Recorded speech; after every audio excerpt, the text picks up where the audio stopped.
le monde, j'espère que vous allez bien, je suis trop contente de vous retrouver aujourd'hui dans une nouvelle vidéo et comme vous avez dû le voir, j'ai posté déjà une vidéo la semaine dernière et je vais en poster une la semaine prochaine. Je vous poste ici une vidéo un petit peu bonus. Comme j'avais raté une vidéo début juillet, je me suis dit que j'allais un peu la rattraper là, que j'ai un petit chouïa plus de temps pour filmer et pour monter. Comme vous pouvez le voir, le décor a légèrement changé, je suis bien rentrée chez mes parents pour l'été. La vidéo que vous avez vue la semaine dernière était pré-filmée et celle que vous allez voir la semaine prochaine aussi. J'avais un petit peu anticipé pour filmer notamment les recettes à Lyon car c'est beaucoup plus simple à Lyon d'un point de vue luminosité, d'un point de vue praticité de la cuisine et d'un point de vue aussi le fait d'être beaucoup plus tranquille parce que là souvent il y a quand même mes parents ou ma sœur qui sont un peu qui vagabondent dans la cuisine. Mais bref, je suis bien de retour chez mes parents. Comme vous l'avez vu dans le titre, aujourd'hui je vous retrouve pour une vidéo astuce voyage. J'ai jamais fait de vidéo de ce type là, donc n'hésitez pas à me dire si ce genre de contenu peut vous plaire ou pas. En réalité je suis pas quelqu'un qui voyage 10 000 fois par an à l'étranger ou ce genre de choses. Par contre comme vous le voyez, mes parents habitent à l'autre bout de la France, de Lyon, et donc du coup je prends quand même souvent l'avion, le train, ce genre de transport là pour rentrer chez mes parents parce que malheureusement l'avion c'est pas du tout écologique mais c'est souvent bien moins cher que le train pour rentrer chez mes parents. Et puis après aussi j'ai quand même un petit peu voyagé, je suis passionnée de voyage, donc franchement l'objectif de cette vidéo c'est de vous donner plein de petites astuces que moi j'ai expérimentées. J'ai sûrement pas la science infuse mais en tout cas je pense en avoir quand même une bonne petite partie, en tout cas les principales. Et si vous en avez d'autres que j'ai oubliées, que je n'ai pas dites, etc. n'hésitez pas vraiment à les dire dans les commentaires. Déjà ça peut me permettre moi de m'aider à avoir d'autres astuces, mais aussi à tout le monde si jamais vous en avez d'autres, vraiment n'hésitez vraiment pas, ce serait juste trop chouette. Je voulais commencer cette vidéo par vous parler d'astuces pour trouver son vol, ou des vols en tout cas beaucoup moins chers, ou essayer en tout cas de trouver les meilleurs bons plans au niveau des vols, donc au niveau des avions. J'avoue qu'au niveau du train, bon malheureusement en France il y a quand même que la SNCF. Si je dois faire une petite aparté en ce qui concerne le train avant de passer à l'avion, parce que c'est quand même la plus grosse partie, le train en réalité il peut y avoir des avantages, comme vous savez les avantages jeunes, etc. Mais ça je vais rien vous apprendre, j'estime que c'est pas vraiment des astuces en tout cas à ce niveau là. Le train, la seule chose qu'on peut penser en petite astuce pour voyager, c'est le pass Interrail. C'est un pass qui permet de voyager dans toute l'Europe en illimité. Alors vous avez différents principes, soit vous prenez sur 2 jours, sur une semaine, sur 2 mois, enfin j'en sais rien quoi. Et donc là pendant la durée de votre pass, vous pouvez voyager en illimité en Europe. Donc ça peut être cool de le savoir parce que si on veut vraiment faire plein de destinations en Europe, etc. et qu'on est ok avec le voyage en train, et ben ça peut être une super chouette opportunité parce que c'est quand même moins cher que d'acheter un billet de train, vous vous rendez compte, tout le temps. Donc voilà, je dis cette petite information par ici, je voulais quand même vous en parler rapidement, mais maintenant on va quand même passer au gros du sujet qui est trouver des vols moins chers, même si à la fin de la vidéo il y aura d'autres astuces qui concernent pas du tout les vols, hein, mais c'est juste que là c'était je pense important de commencer avec les vols. Donc comment faire pour trouver des vols, des avions pas trop chers pour peu importe quelle destination. Déjà, première astuce que je peux vous donner, je sais pas si vous la connaissez, elle est quand même assez connue entre guillemets sur les réseaux sociaux, c'est d'utiliser Google Flights. Personnellement, c'est vraiment, je l'utilise à chaque fois que je veux réserver un avion. C'est hyper pratique, ça répertorie en fait tous les tarifs, toutes les différentes compagnies, toutes les destinations, peu importe d'où vous partez, peu importe pour quand, peu importe avec quelle compagnie vous voulez, avec escale, sans escale, peu importe, il y a tout sur Google Flights. C'est totalement gratuit, hein, c'est comme Google Maps ou j'en sais rien quoi. Et c'est hyper pratique parce que ça vous donne vraiment les meilleurs prix. Vous avez juste à rentrer votre aéroport de départ, éventuellement votre aéroport d'arrivée si vous êtes sûr de la destination où vous voulez aller, vos dates si vous en avez, et puis après vous regardez en tout cas les meilleurs prix, toutes les différentes options qui existent entre les différentes compagnies. Donc ça c'est vraiment trop chouette. Ce que je peux également surtout vous conseiller pour utiliser Google Flights, enfin notamment si vous voulez partir en voyage, en vacances, c'est de ne pas forcément choisir votre destination, de vraiment choisir en fonction de ce qui est le moins cher, parce que des fois on se dit ah telle destination ce serait peut-être cher, et en fait pas forcément, et de voir en fonction de vos dates et des destinations qu'il y a pour vraiment trouver le meilleur rapport qualité-prix. Ce que je vais faire, c'est qu'à l'écran je vais vous mettre à un moment donné une petite partie que je vais filmer sur comment utiliser Google Flights. C'est pas très compliqué, mais voilà, je vous mettrai un petit insert à un moment donné dans cette vidéo pour vous expliquer un peu plus en détail le fonctionnement, même si je pense que tout le monde est capable de comprendre, mais on sait jamais, comme ça je vous le glisserai dans cette vidéo. Ce qui est également chouette quand vous recherchez un vol, notamment si vous souhaitez partir en voyage, c'est de regarder d'abord les vols et d'être en fait flexible au niveau des dates, parce que souvent les vols les moins chers, ça peut être un départ en milieu de semaine et un retour en milieu de semaine d'après, ou alors des fois aussi du samedi au samedi, hein, ça dépend totalement les destinations d'où vous partez, enfin ça dépend de tellement de critères, mais vraiment essayez d'être flexible au maximum au niveau des dates. D'ailleurs l'avantage sur Google Flights, c'est que vous avez vraiment une petite partie en haut, enfin je vous montrerai, où vous pouvez mettre date flexible, choisir la durée de votre séjour, une semaine, 2 semaines, un week-end, il y a que ces 3 possibilités là, lequel mois vous voulez partir, et en fait ça va vous générer du coup le meilleur prix pour ce mois là et pour ce que vous voulez, et du coup ça c'est trop chouette pour faire le maximum de bons plans. Donc des fois ça peut être bien de regarder un peu sur Google Flights les meilleurs prix et ensuite de demander vos vacances à votre employeur ou voilà. Bon, je suis d'accord avec vous, on n'a pas toujours le choix des vacances etc, mais même si vous avez des vacances imposées, vous pouvez quand même regarder des fois différents départs, pas forcément départ le samedi, enfin vraiment à viser, apprenez vraiment à utiliser cet outil qui est vraiment hyper pratique. Enfin vraiment personnellement moi je vous recommande à fond d'utiliser Google Flights, même moi pour faire Lyon-Nantes, donc du coup pour rentrer chez mes parents j'utilise Google Flights. Alors oui souvent j'ai des dates qui sont un petit peu imposées et j'ai également du coup une destination, mais ça me permet de voir quelle compagnie est la moins chère parce qu'il y a plusieurs compagnies qui le font, à quels horaires du coup c'est pareil, c'est le moins cher, et ça me permet aussi parfois quand même quand je suis un peu flexible des fois d'un jour ou deux selon la période, et ben de pouvoir choisir aussi le meilleur prix. Donc ça c'est vraiment hyper cool, vous avez vraiment une vue d'ensemble. Je ne peux que vous recommander de l'utiliser. Le plus simple c'est vraiment d'avoir des dates flexibles, de choisir sa destination en fonction des prix et pas d'arriver avec sa destination et de se dire bon ok je vais regarder les prix. Dans ce sens là ça marche hein, mais c'est quand même plus intéressant de faire dans l'autre sens, et en vrai le but c'est de voyager, c'est pas forcément d'aller dans une destination particulière, et vous voyez en tout cas les prix qu'ils vous proposent. C'est parti, je vous montre le petit tuto de Google Flight. Donc comme vous pouvez voir, vous entrez votre aéroport de départ, donc ici j'ai mis Nantes, vous avez ensuite en haut si vous voulez un aller-retour, un aller simple etc, le nombre de personnes, le type de classe que vous voulez. Vous avez ensuite ici là vous mettez votre destination si vous en avez une, et sinon vous pouvez aller mettre n'importe où comme moi si vous ne savez pas où vous voulez aller. Là vous avez l'onglet des dates, donc vous pouvez mettre une date si vous en voulez une, et sinon on met OK si on veut une date flexible, donc on ne rentre pas de date. Qui nous génère ensuite les résultats. Bon ça va sur toute la carte du monde, là je suis juste restée en Europe. Vous avez ici dans cet onglet les dates flexibles, donc là week-end, une semaine, 2 semaines. Moi je me suis dit allez on va regarder un week-end en septembre. Donc voilà les prix qui nous proposent en fonction du coup des meilleurs prix, on va pas se mentir. Si vous voulez une date spécifique c'est ici, vous avez juste à rentrer l'aller, le retour comme vous souhaitez avec vos vraies dates. Mais c'est exactement le même principe. Ensuite donc là je choisis par exemple d'aller à Londres, je clique sur les vols et voilà du coup tous les vols qui sont les moins chers qui nous proposent, qui sont donc sans escale et direct, et après vous en avez également d'autres donc qui vous proposent tous ceux qui existent avec les horaires. Donc je clique par exemple sur celui-ci de chez Ryanair, voilà je tombe et je vais directement pour réserver. Ici il n'y a que le site de Ryanair, et si on va sur par exemple avec un vol EasyJet, et ben vous pouvez voir que vous avez tous les différents sites aussi pour réserver. Autre petite information concernant les avions, idéalement notamment surtout pour les vols qui sont long courriers, donc plutôt en dehors de l'Europe, ce qui peut être intéressant c'est d'essayer de réserver à l'avance. C'est pas toujours évident, vous pouvez avoir des bons plans de dernière minute, ça arrive, mais c'est pas toujours le cas, on va pas se mentir. Donc l'idéal c'est quand même de réserver 6 à 8 mois à l'avance pour les longs courriers, et pour les courts courriers, donc plutôt vol en Europe etc, là pour le coup 6 à 8 semaines à l'avance ça suffit amplement. Mais c'est vrai que des fois de réserver un petit peu à l'avance ça peut coûter un peu moins cher, comme des fois à la dernière minute ça peut aussi coûter pas cher, ça dépend totalement de la période et de plein de facteurs encore une fois.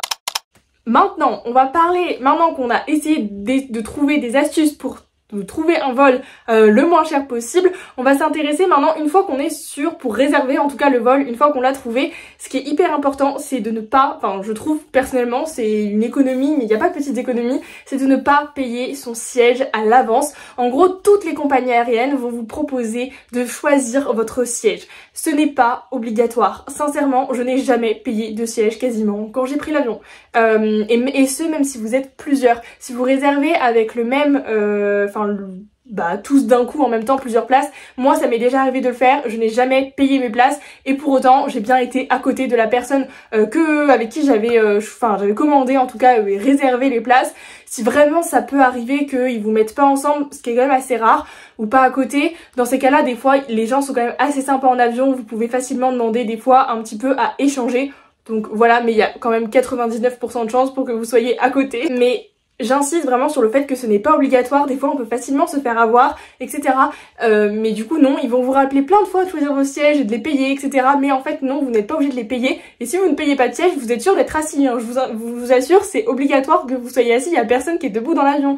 Donc vraiment, vous allez avoir un siège dans tous les cas, c'est juste qu'ils vont vous attribuer les sièges plus tard, en fait, en fonction des places qui restent. Et ça m'est déjà arrivé plusieurs fois d'être au hublot ou d'avoir des très bonnes places.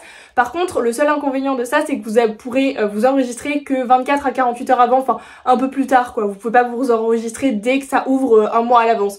Mais en vrai, ça, on s'en fiche un petit peu si ça nous permet d'économiser. Et si jamais vous savez pas, en gros, quand ils vont vous afficher, vous proposer de choisir votre siège, il y a toujours un petit endroit, selon les compagnies, il faut le trouver, ne pas choisir de siège. C'est écrit en tout petit, souvent en haut ou en bas, dans les coins. Faites bien attention, mais il y a toujours une possibilité de ne pas payer les sièges. Je vous assure, ne vous faites pas avoir parce que c'est bête de dépenser un petit peu d'argent là-dedans alors qu'on pourrait l'économiser.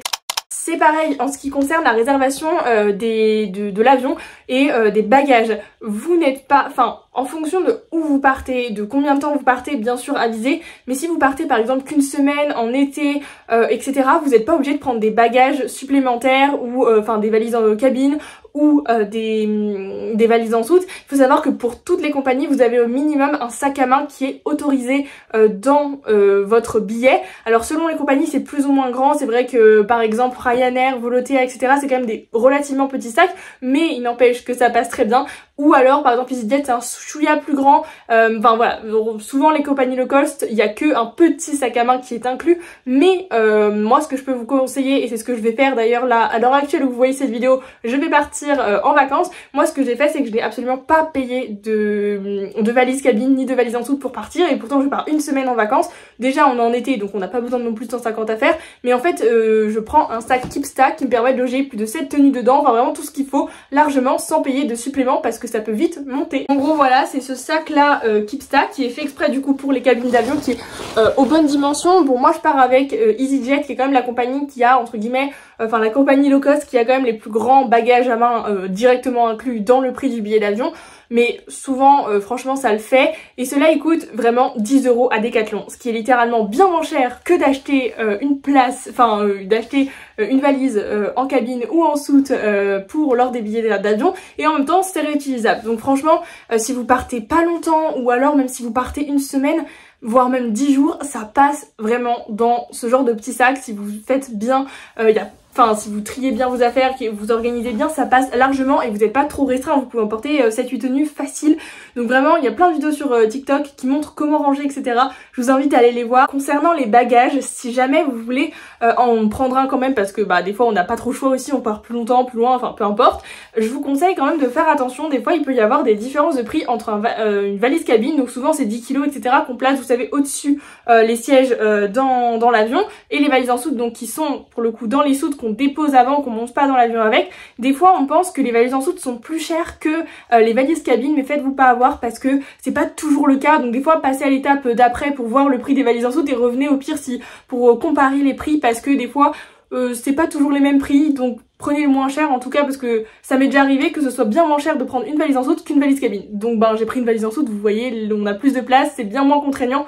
Donc ça c'est vraiment aussi assez important de regarder ce genre de petits détails pour pas vous faire avoir et pour économiser le maximum possible. Bon, je pense que pour tout ce qui est les astuces au niveau des vols, je vous en ai déjà donné pas mal. Si jamais vous voulez que je vous fasse une vidéo explicative de soit comment on prend l'avion, enfin quelles sont un peu les restrictions, les règles qu'on peut trouver notamment à bord d'un avion, sur les valises cabines surtout, les valises en soute, etc.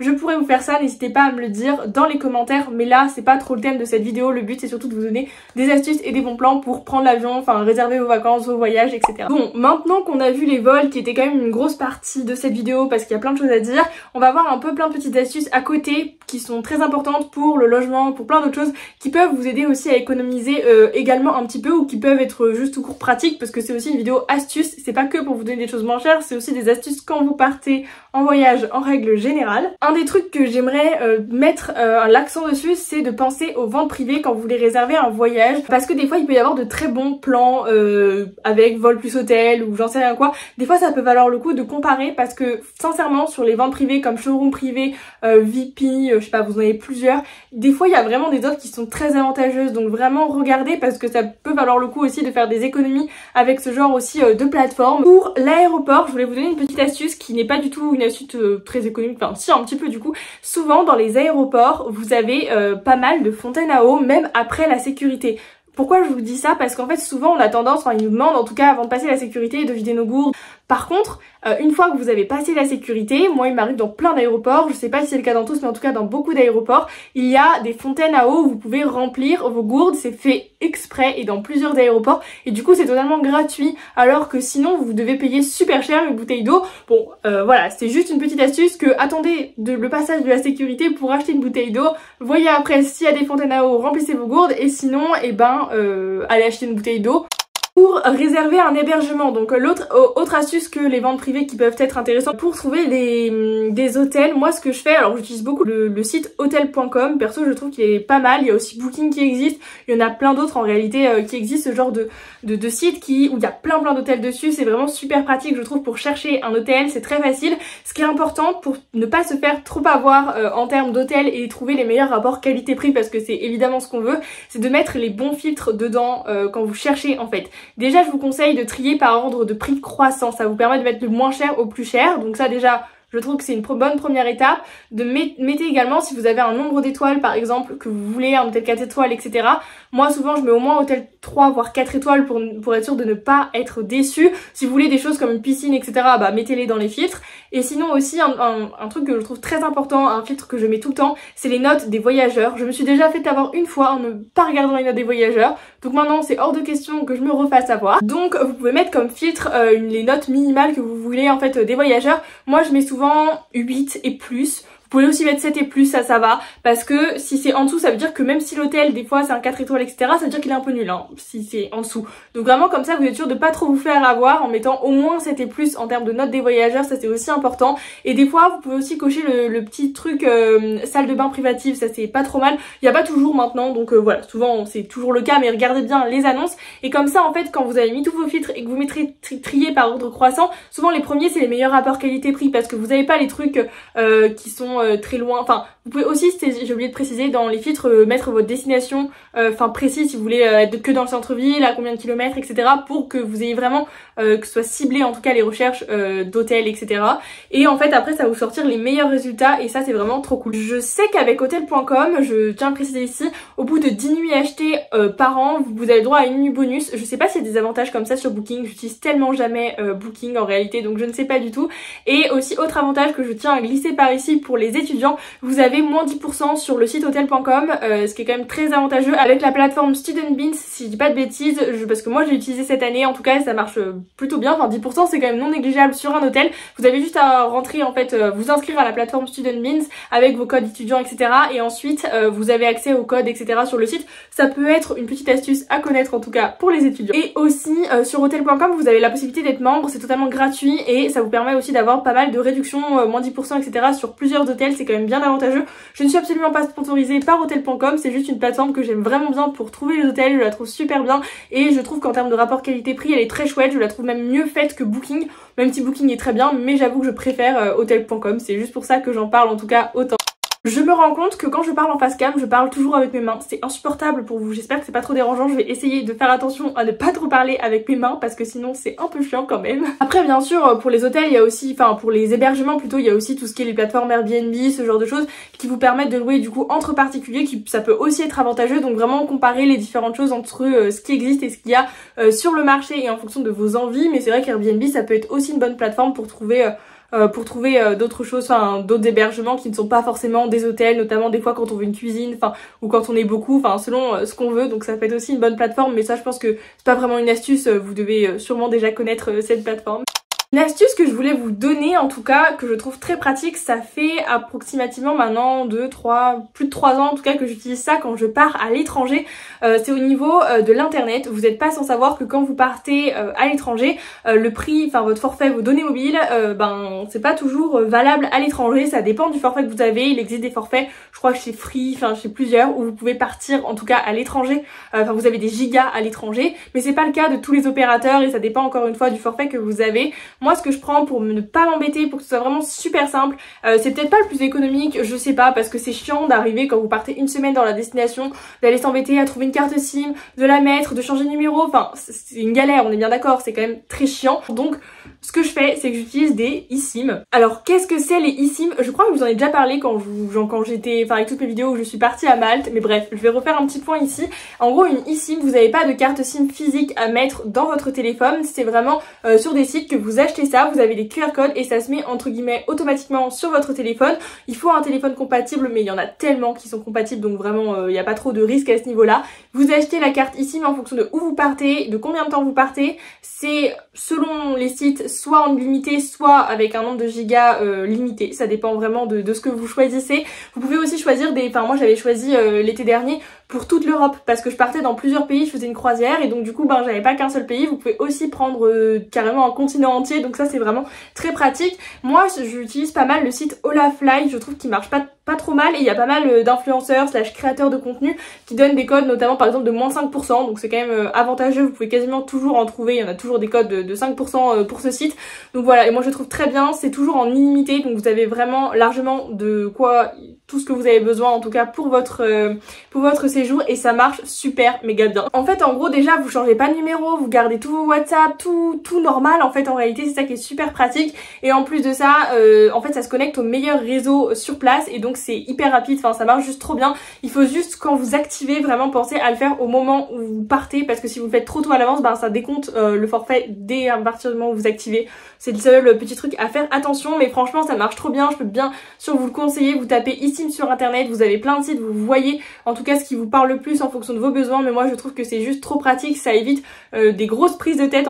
Ensuite, qu'est-ce que je peux vous donner comme petit conseil? Ça c'est pour les jeunes qui me suivent, qui ont entre 18 et 25 ans, je ne sais pas si vous connaissez, mais l'État, ils ont lancé une plateforme qui s'appelle le départ 18-25 ans. Ça vous permet d'avoir une aide jusqu'à 250 € sur vos voyages. C'est vraiment hyper bien expliqué, vous allez sur le site, tout est facile. Il faut répondre à certains critères, si vous êtes boursier, si vous êtes, je sais plus, il y a plein de possibilités pour l'être. Donc c'est quand même très chouette parce que ça vous permet d'avoir des gros avantages. C'est cumulable, ça veut dire que si vos potes aussi y ont accès, vous pouvez cumuler comme ceux qui n'y ont pas accès, ça peut tout se prendre et c'est automatique, vous n'avez pas à avancer l'argent, c'est-à-dire que c'est directement c'est déduit. Donc ça c'est vraiment juste trop cool, c'est hyper simple d'utilisation, c'est vraiment une plateforme que je peux que vous recommander pour de l'utiliser. Il y a des logements à l'étranger, je l'ai pas précisé, et franchement c'est juste trop bien, c'est trop pratique. Donc si vous avez entre 18 et 25 ans, n'hésitez pas à checker les conditions pour y avoir droit parce que c'est vraiment super avantageux. Si je dois rester pour les étudiants, déjà il existe plein d'avantages sur internet pour les étudiants, des fois certaines compagnies, notamment je sais que Turkish Airlines, Emirates, enfin il y a plusieurs compagnies, faut regarder sur internet qui proposent notamment par exemple des valises en soute gratuites, enfin il y a plein d'avantages qui existent des fois pour les étudiants, plein de petites choses, donc regardez bien sur internet, même sur le site de Student Beans, il y a aussi des choses, vous pouvez avoir des réductions pour Flexibus, enfin pour plein de choses, vous pouvez avoir des réductions, donc n'hésitez pas à regarder sur internet parce que au moins que ça ait un avantage d'être étudiant, mais je sais aussi pour les personnes qui ne sont pas étudiants, par exemple qui sont en famille, etc. Il y a aussi des fois vous pouvez avoir des aides de la CAF, enfin il y a plein de choses des fois qu'on peut toucher, donc renseignez-vous bien sur internet parce que c'est vraiment des astuces que personnellement je suis étudiant donc je connais les astuces d'étudiant mais je connais un peu moins les autres astuces. En tant qu'étudiant, vous pouvez aussi avoir accès au programme sac à dos de la CAF qui est aussi une aide pour partir. Donc vraiment vous avez plein d'aides pour partir, donc n'hésitez pas vraiment à vous renseigner auprès des fois de votre CAF ou ce genre de choses parce que je suis pas sûre que ce soit pareil dans toutes les régions. Ensuite, je vais vous donner quelques petits conseils justement, c'est pas vraiment pour faire des économies, c'est juste des petits conseils quand vous voyagez, c'est de regarder à l'avance, mais ça je pense que la plupart des gens le font, la destination que vous allez, les activités qu'il y a à faire, etc. Parce que des fois il faut réserver à l'avance et des fois c'est même moins cher de réserver à l'avance, donc pensez-y, regardez un peu tout ce qu'il y a à faire, les avis pour pas vous faire avoir et aller à un endroit où tout le monde dit que c'est nul, enfin ce genre de petites choses, mais ça je pense que plusieurs personnes le font. Après vous pouvez aussi y aller en mode chill, voilà, on verra sur place, vous avez totalement le droit, c'est juste un petit truc que des fois ça peut être bien de checker un petit peu ce qui se dit sur ces destinations, ce qui est bien, ce qui est pas bien, etc. pour dénicher les meilleures pépites, les meilleurs bons plans. Dernière petite chose avant de finir cette vidéo, c'était, je voulais vous dire notamment si vous partez aux États-Unis, pensez à faire vos demandes d'ESTA, ou si vous partez au Royaume-Uni, maintenant je crois que c'est une demande d'État, je sais plus comment on dit, enfin bref, je vous afficherai à l'écran. En gros c'est des petites demandes de papier pour pouvoir rentrer sur le territoire et y accéder pour vos vacances, pour vos voyages. Ça coûte pas très cher, vous l'avez sous peut-être 48 à 72 heures, mais pensez quand même bien à faire les demandes avant de partir et ne pas oublier, voilà. Et si vous êtes pareil, vous voyagez dans l'Union Européenne, pensez pensez également à avoir votre carte européenne, c'est totalement gratuit, il faut la demander sur le site de l'assurance maladie, mais ça peut être utile notamment si vous avez un problème sur place et que vous devez aller à l'hôpital, et ben là vous ne payez rien. Et du coup, si vous n'êtes pas en Europe, pensez également peut-être éventuellement à prendre une assurance selon le temps que vous allez, etc. Notamment si vous allez par exemple aux États-Unis où les soins sont quand même relativement chers. Donc voilà, ça fait déjà assez longtemps que je parle, je pense avoir dit une bonne partie des astuces. Je pense qu'il y en a encore plein d'autres parce que je n'ai pas non plus la science infuse. N'hésitez pas à me dire les autres, enfin ceux que vous avez vous dans les commentaires. Et si ce genre de vidéo vous plaît, n'hésitez pas vraiment à la liker parce que ça me permet de comprendre, de savoir que ce genre de contenu voyage vous plaît. Il y a une prochaine vidéo du coup qui sort la semaine prochaine parce que celle-là c'est une vidéo bonus comme je vous le disais. Ce sera une vidéo food la semaine prochaine. Je vous la laisse la découvrir avec plein de recettes d'été. Et puis en tout cas j'espère vraiment que cette petite vidéo vous a plu, qu'elle aura pu vous aider. Et moi je vous fais plein de gros bisous, je vous dis prenez soin de vous et à très bientôt. Bye!